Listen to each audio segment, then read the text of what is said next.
Nkosikazi Malibongwe. Happy Women's Day every single day to you, powerful lady. Igama lam ngunonala Dose, professionally and formally known as Nala. I'm an entrepreneur. I'm a radio broadcaster on the biggest radio station in South Africa, Radio 2000, on a show called The Take Off Breakfast Show.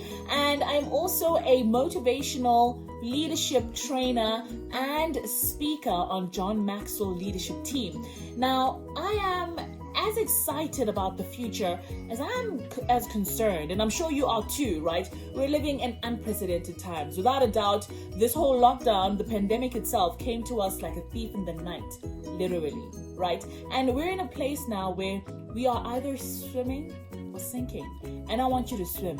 I really want you to win this race because we, as the human race, have overcome so much in the past already. There is absolutely nothing that can hold us back. And I have 5 things that I'd like to speak to you about today. And I hope these are going to enlighten you about the world that we live in today, what it means, what this new normal is that everybody keeps talking about in inverted commas, and also when to possibly expect this new normal. Now, I say when to expect the new normal in a figurative way because I don't think even our government knows when things are going to get back to normal, or the world itself. But you can move and shift things to a normal that suits you and your circumstance. It's without a doubt that we're at a place where we have to now start working from home. We are literally thrust into the 4th Industrial Revolution. We did not for a second think that it would come to us as soon and as quickly as it has, right? But it's here now. So how do we actually survive, and how do we make sure that we are creators and not just consumers in this new age? The first that I'd like to speak to you about and just empower and encourage you of is to understand that this is now a world of remote work. And what does this mean? This means that you're going to hear little people speaking in the background when your boss is trying to address you at work because, well, this is the world that we're living in. We need to try and learn how to juggle that with reality, right? And our reality being our work and the ways and the means in which we go about doing and trying to earn and make a living. So this remote work has completely shifted our mindsets. We are now finding ourselves in spaces where we have to be techno-advanced. Now, knowing and understanding technology is far more important now than it ever has. If you are looking to start a course and learn a new skill, let it be technology. Make sure that in this world of work, this new world of work, this 4th Industrial Revolution, this new era that we're in, you are technologically not just adequate, you are technologically advanced, because it's your advance and the way that you're going to see the future 2 seconds ahead of the game that will determine you and set you apart from your competitors. Now, when I say competitors, I mean generally.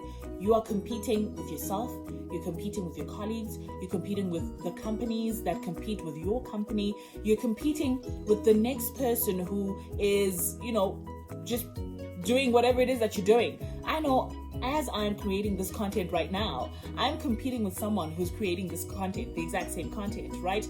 And that is the competition that we're in right now. Everything is so fast-paced.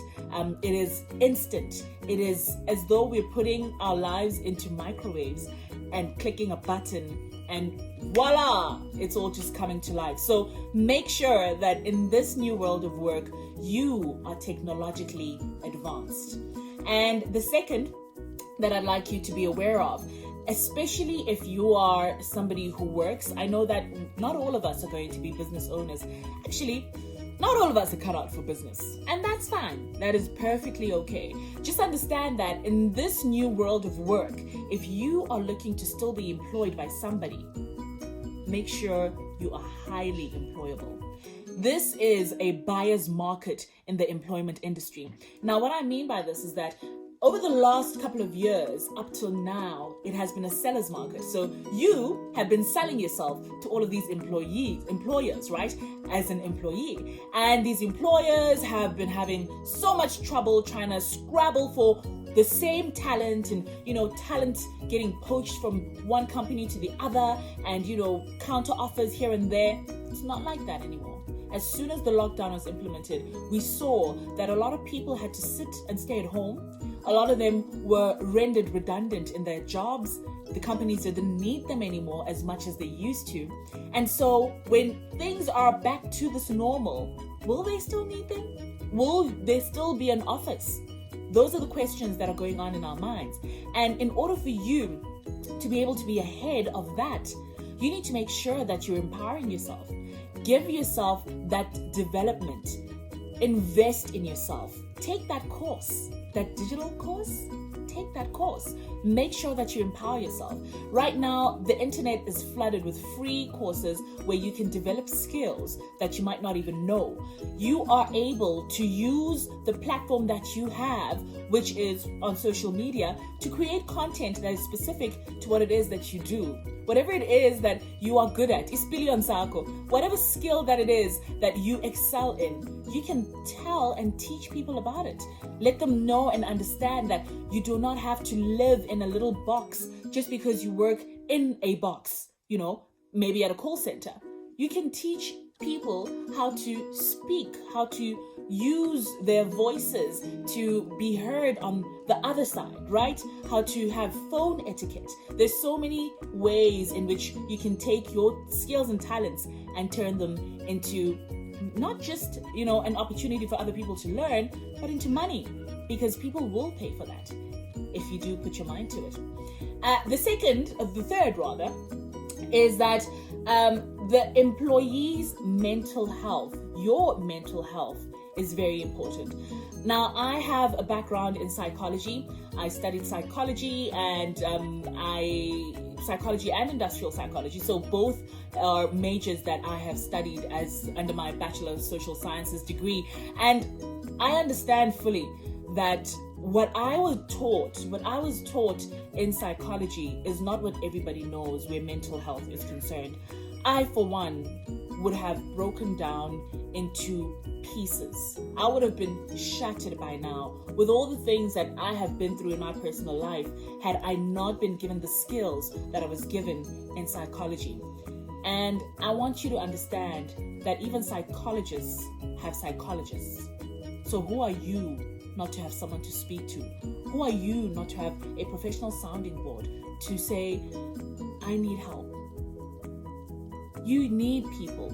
You need people who are your sounding boards. You need people who you can speak to, who can empower and encourage you. You're not okay if you're not okay. Stop trying to be a rock, girl. Watintu mfazi, watintu mbokojo. No, watinta amna, wantinta and kubuhlungu.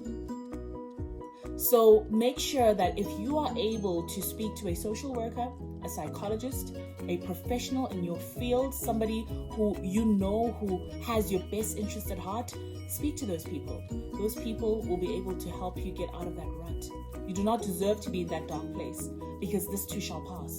Trust me on that one. Take care of your mental health. That is the biggest asset that you have.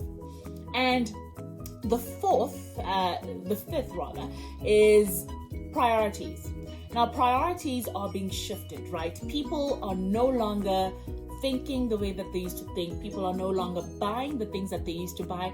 People are no longer spending the way that they used to spend, whether it's spending time, spending money, spending, your leisure, your experiences, your content. People are no longer consuming the way that they used to. They're no longer doing the things that they used to do. So this is definitely a change, a brand new world, right?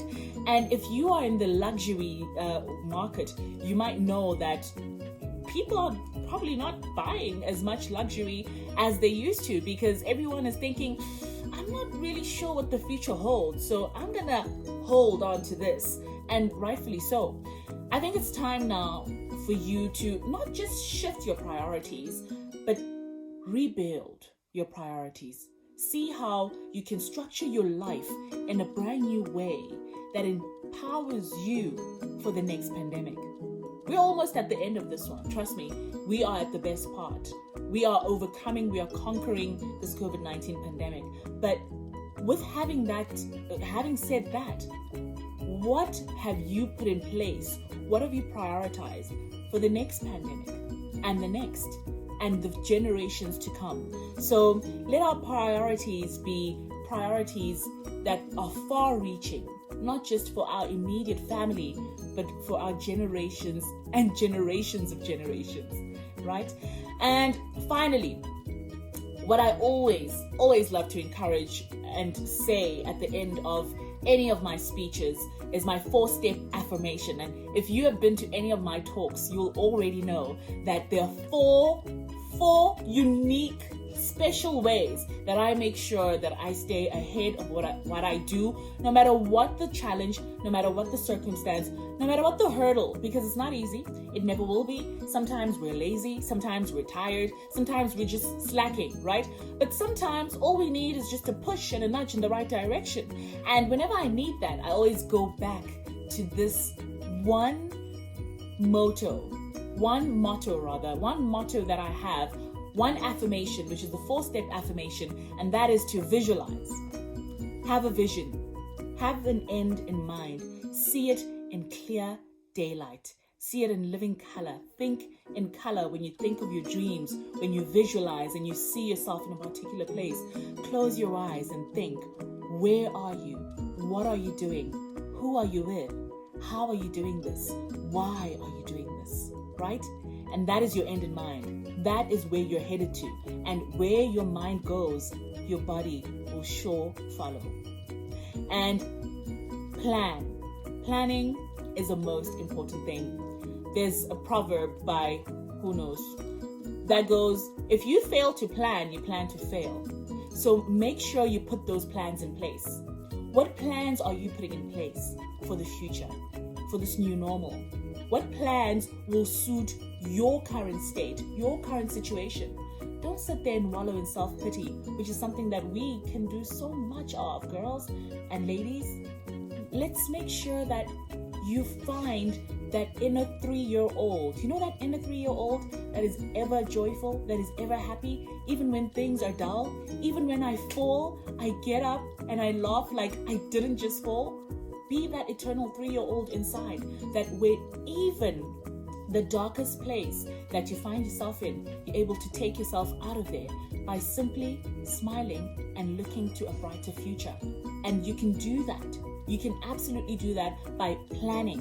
Put a plan in place. Make sure your plan is solid. Make sure your plan is workable.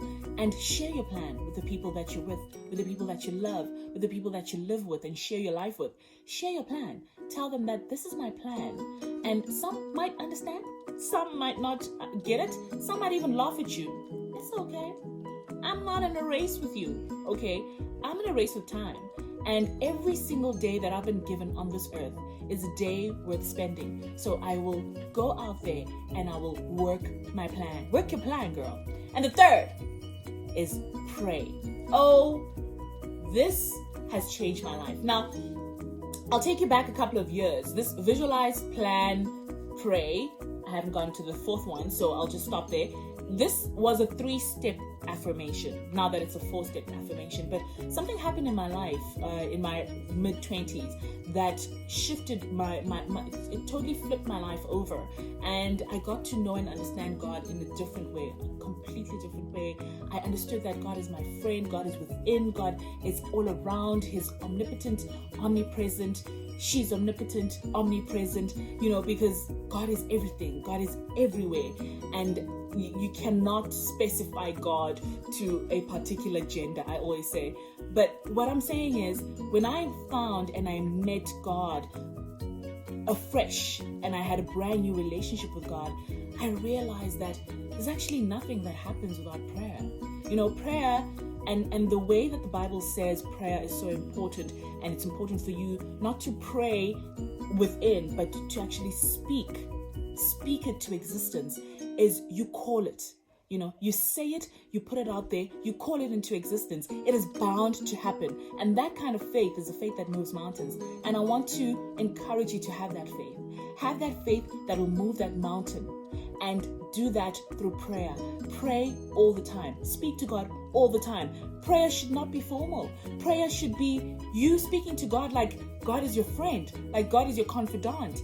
That is the kind of prayer that I'm talking about. Always keep your checklist with God, because God is your prayer warrior, okay? And find women within your community who you can pray with, who you can, say and speak with and speak to, who can encourage you, people who are on the same frequency, on the same inspirational level as you are.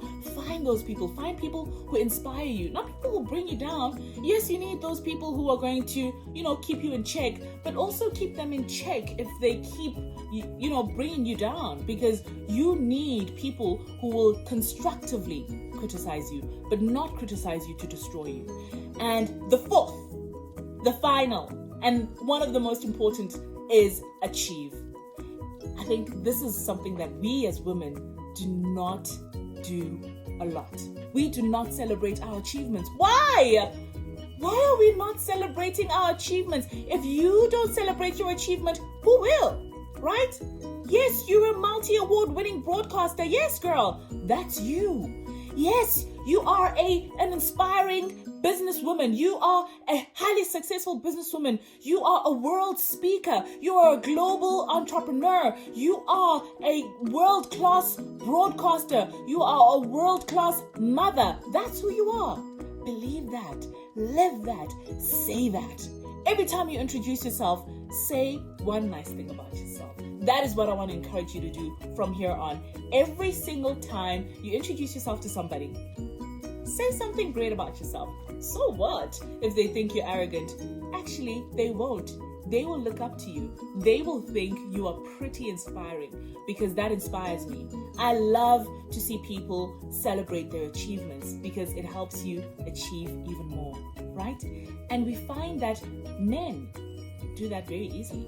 Men are very quick to say what they have and how they get it, But we think we must be timid, we must be shy. Oh no, I can't say that. You must out never change. From today on, say one nice thing about yourself. Every single time you meet someone new, say one beautiful, amazing achievement. So here's an example.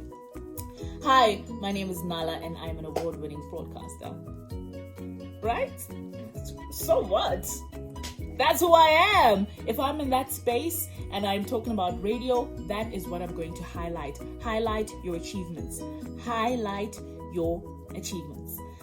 And this is how I have to wrap it up. It has been an absolute pleasure. I really hope I have imparted some kind of knowledge. I really hope I've inspired you in one way or the other.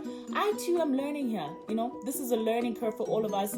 But you know what? We are at the best part. And what's that part? Self-realization. Maslow's hierarchy of needs says self-actualization. And it's right up top there. And once you realize yourself, all of your needs are met. I absolutely love you. God loves you even more. Keep praying, keep loving, keep visualizing, planning, praying, and achieving.